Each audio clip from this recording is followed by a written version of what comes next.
ചില തീരുമാനങ്ങൾ നമ്മളെടുക്കുന്നതല്ല, സാഹചര്യങ്ങൾ നമ്മെക്കൊണ്ട് എടുപ്പിക്കുന്നതാണ്.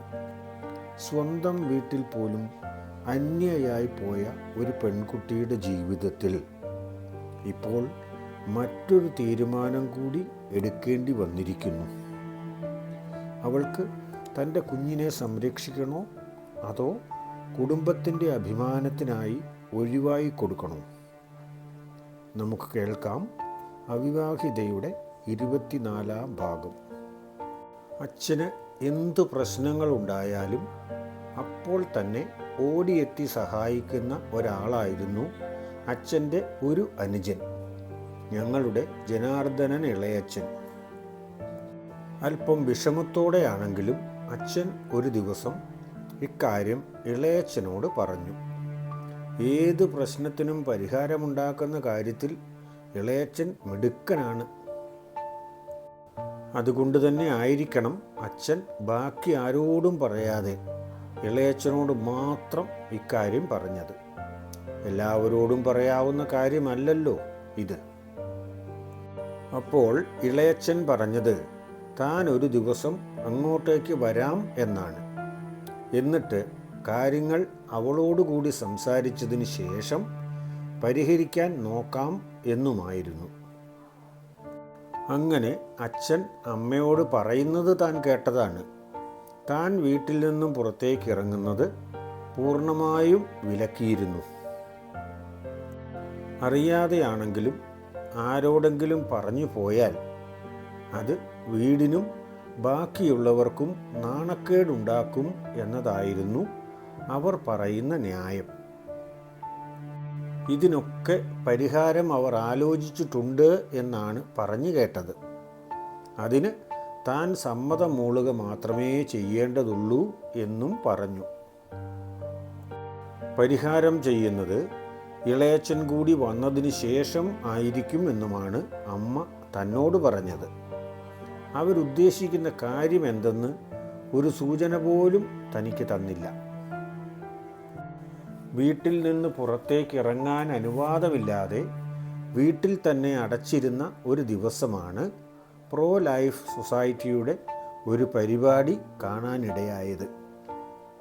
ഗർഭഛിദ്രത്തിനെതിരെ ബോധവൽക്കരണവും പ്രചാരണവും നടത്തുന്ന ഒരു സൊസൈറ്റി ആണത്. അതിന് രാഷ്ട്രീയമോ മതമോ ഇല്ലത്രേ. അന്നുവരെ താൻ അങ്ങനെ ഒരു സംഘടനയെപ്പറ്റി കേട്ടിട്ടേയില്ലായിരുന്നു.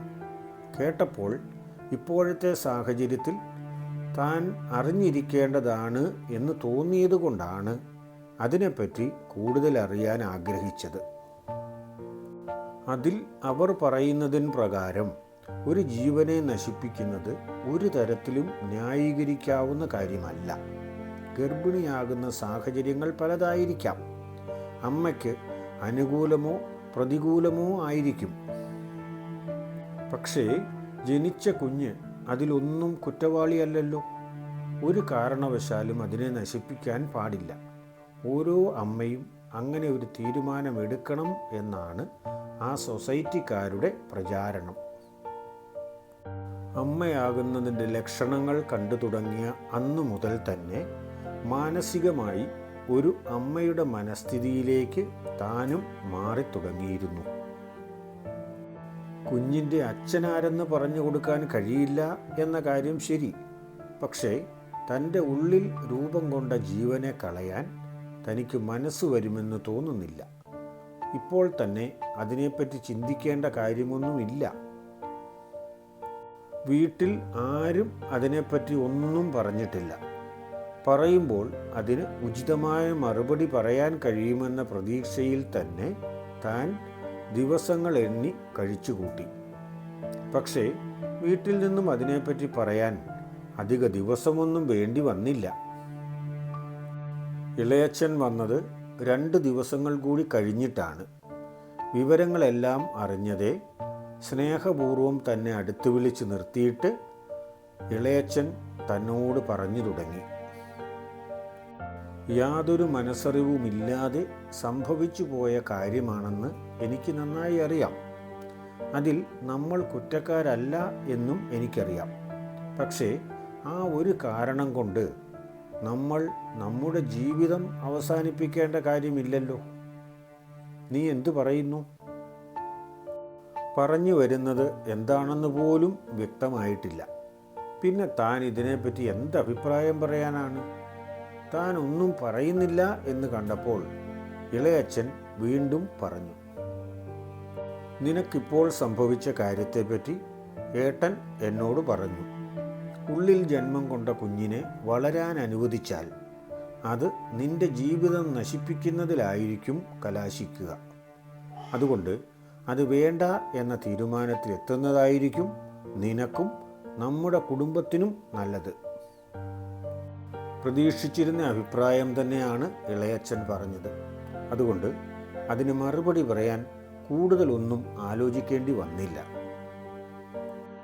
ഒരാൾ എന്നോട് ക്രൂരത ചെയ്തു എന്നത് ശരി തന്നെ. അതുകൊണ്ട് ഞാൻ മറ്റൊരു നിഷ്കളങ്ക ജീവനോട് ക്രൂരത ചെയ്തിട്ട് പകരം ചെയ്യാമെന്നാണോ ഇളയച്ഛൻ പറയുന്നത്? അങ്ങനെ ചെയ്താൽ തന്നെ എൻ്റെ ജീവിതം അതുകൊണ്ട് സുരക്ഷിതമാകുമെന്ന് തോന്നുന്നുണ്ടോ?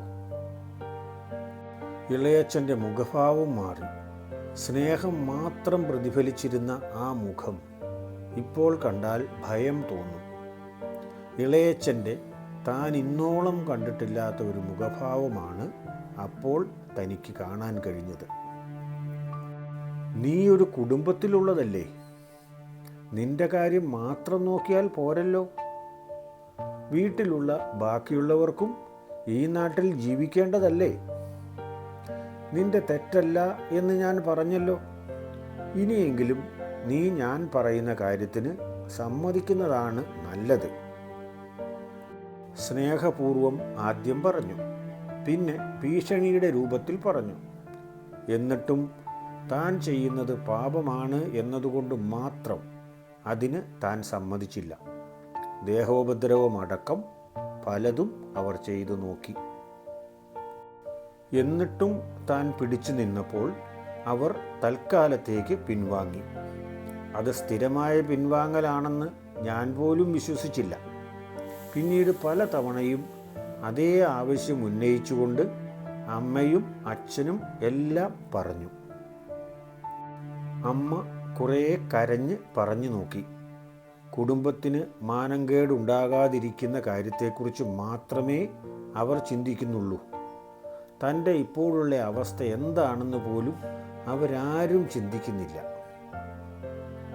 അവർക്ക് അവരുടെ കുടുംബത്തിൻ്റെ അഭിമാനം കാത്തുസൂക്ഷിക്കണം.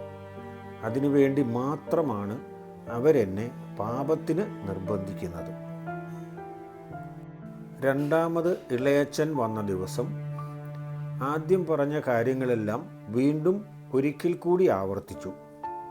കുറെ കൂടി ഭംഗിയായി തനിക്ക് ബോധ്യം വരും എന്ന പ്രതീക്ഷയോടെ കൂടി തന്നെ ഇളയച്ഛൻ ഉപദേശിച്ചു നോക്കി. വഴങ്ങുന്നില്ല എന്ന് കണ്ടപ്പോൾ അച്ഛനെ വിളിച്ച് മാറ്റി നിർത്തി എന്തൊക്കെയോ കാര്യങ്ങൾ ചർച്ച ചെയ്തതിന് ശേഷം തൻ്റെ അടുത്തേക്ക് അവർ രണ്ടുപേരും കൂടി വന്നു. അച്ഛനാണ് പറഞ്ഞു തുടങ്ങിയത്. നിന്നെ ഞാൻ തന്നെ നിർബന്ധിച്ചാണ് പഠനത്തിൻ്റെ കാര്യത്തിനു വേണ്ടി കൊണ്ടുപോയത് എന്ന കാര്യം എനിക്കറിയാം. ഞാനത് ഓർമ്മിക്കുന്നുണ്ട്. അതുകൊണ്ട് നിനക്ക് സംഭവിച്ചതിൽ ഒരു പരിധിവരെയെങ്കിലും കുറ്റബോധം എൻ്റെ മനസ്സിലും ഉണ്ട്. അച്ഛൻ സാധാരണഗതിയിൽ പറയാനുള്ള കാര്യങ്ങൾ വെട്ടിത്തുറന്ന് പറയുന്നതാണ്. പിന്നെ ഇന്ന് ഇത്ര വളഞ്ഞു ചുറ്റി പറയുന്നത് എന്തിനായിരിക്കും?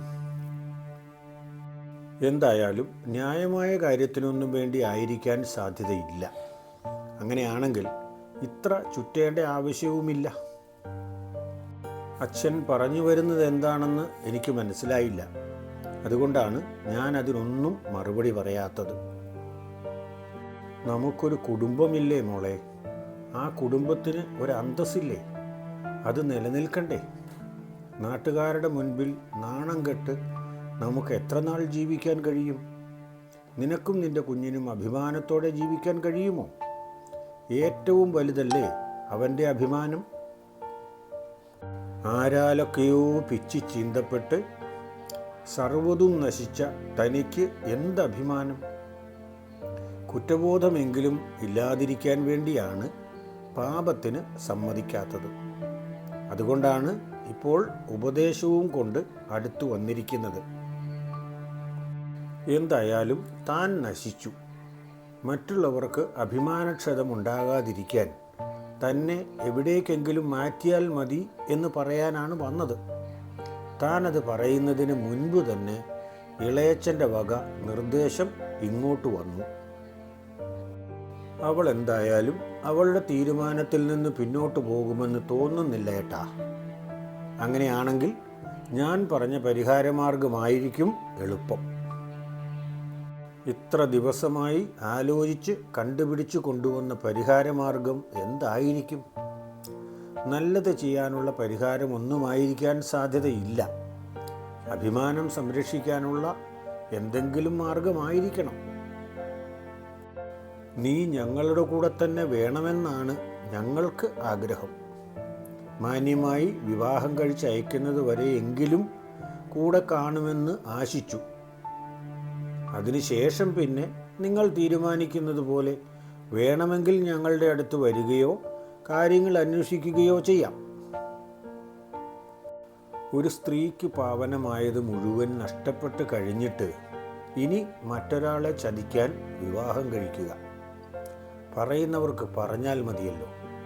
മനസാക്ഷിയില്ലാതെ ഒരാളെ പകരം വഞ്ചിച്ചാൽ താൻ വഞ്ചിക്കപ്പെട്ടതിന് പകരമാകുമോ? അതൊന്നും ഇപ്പോൾ അവരോട് ചോദിച്ചിട്ട് കാര്യമില്ല. അത് മനസ്സിലാക്കാവുന്ന മാനസികാവസ്ഥയിലല്ല താനും അവർ. എനിക്കിനി എന്ത് വിവാഹ ജീവിതം? അത് ഞാൻ ആഗ്രഹിച്ചിരുന്ന ഒരു കാലമുണ്ടായിരുന്നു. പക്ഷെ ഇപ്പോൾ അങ്ങനെ ഒരു കാര്യത്തിനെപ്പറ്റി ഞാൻ ചിന്തിക്കുന്നതുമില്ല. അങ്ങനെയൊന്ന് ഉണ്ടാവുകയുമില്ല. ഉറപ്പിച്ച് തൻ്റെ തീരുമാനം പറഞ്ഞു കഴിഞ്ഞപ്പോൾ ഇളയച്ചനാണ് ബാക്കി പറഞ്ഞത്. നീ നിന്റെ തീരുമാനം ഉറപ്പായും പറഞ്ഞ സ്ഥിതിക്ക് ഇനി കുടുംബത്തിന് അഭിമാനക്ഷതമുണ്ടാകാതിരിക്കാനും നിനക്ക് നിന്റെ തീരുമാനം നടപ്പിലാക്കാനും വേണ്ടി ഒരു പരിഹാരം ഞാൻ കണ്ടുപിടിച്ചു കൊണ്ടുവന്നിട്ടുണ്ട്. തൽക്കാലം നീ അതിനെങ്കിലും സമ്മതിക്കണം.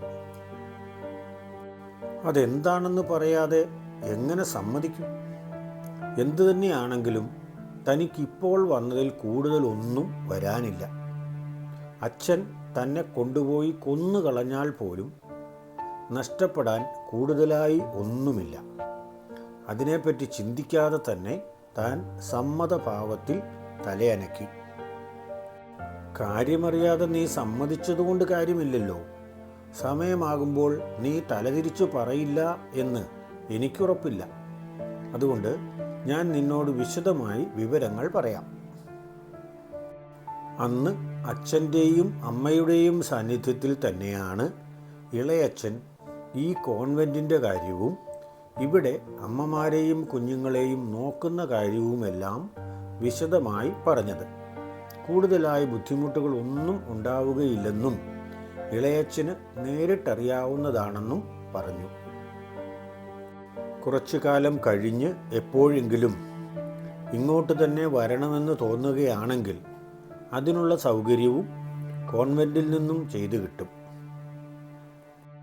ഇപ്പോൾ തൽക്കാലം കൂടുതൽ ബുദ്ധിമുട്ടുകളൊന്നും ഉണ്ടാകാതെ അവിടെ പോയാൽ മതി. പഠനത്തിനായി എങ്ങോട്ടെങ്കിലും പോയതാണെന്ന് ഞങ്ങൾ മറ്റുള്ളവരോട് പറഞ്ഞുകൊള്ളാം.